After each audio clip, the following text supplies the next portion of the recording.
Underwater is a science fiction horror starring Kristen Stewart and very much so in the vein of Aliens, Leviathan, and other 1980s monster fare. But how well does it translate onto the screens in 2020?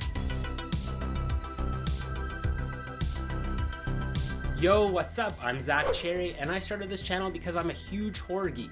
And if you're like me, you might want to consider hitting that subscribe button and ringing the notification bell so you can stay up to date with all my horror movie shenanigans. Be sure to give this video a thumbs up and meet me in the comment section down below to let me know your thoughts on Underwater. So, interesting fact about this movie, it was initially supposed to be released in 2017, but due to Disney's acquisition of 20th Century Fox, it was put on the back burner and not released until now. So a little bit of a red flag there, and also the fact that it is a January release, and like we discussed in our Grudge review, January releases can't be depended on very highly to deliver great entertainment. And where Underwater's concerned, I kind of wavered back and forth with my overall enjoyment of this film viewing experience. What I like about this movie, it gets going pretty quickly and it doesn't really let up at any point. It's just continuously moving the entire time. There aren't a whole lot of lulls here. If there are any, they're mostly expositionary to inform us of how the characters are going to survive and escape. But also because it's so quick paced, I feel like it screws up the editing. There are certain scenes where you would expect them to linger just a little bit longer. Some major thing will happen and then suddenly it seems like the next shot, they're already like 30 minutes ahead. If you have ADD or some shit, this movie is going to be your wet dream. Other good things, we have TJ Miller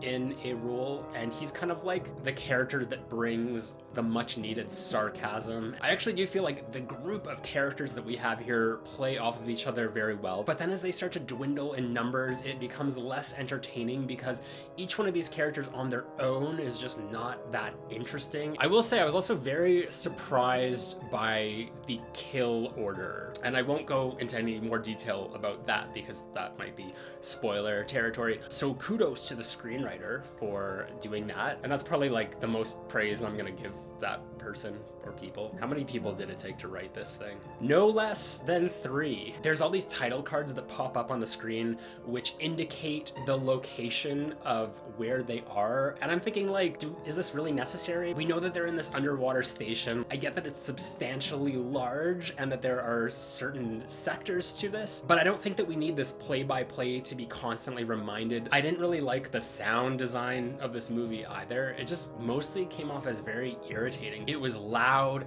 and repetitious. You know, I am by no means a filmmaker. I've never made a movie in my life. I've never worked on a movie. I've never written a movie. But there were so many instances of watching this where I thought to myself, I know how I could do that better. I know what I could change to make this scene more effective, to make this stand out, to make this seem like it could hold up to the classics, and just kind of change the entire generic aesthetic of the whole thing. One scene about, I want to say 2/3 into the movie, shit happens and everyone's scattered all over the place and things are moving so quick, and I have no idea spatially where anything is at this point, and it takes you out of the movie and it doesn't really let you back in, and it just takes a huge steaming pile of shit right on the middle of this, which was otherwise like pretty okay up till that point. We haven't even talked about Kristen Stewart yet, and I know there is a lot of hate for Kristen Stewart, and personally, like, I understand, but I think a lot of that has to do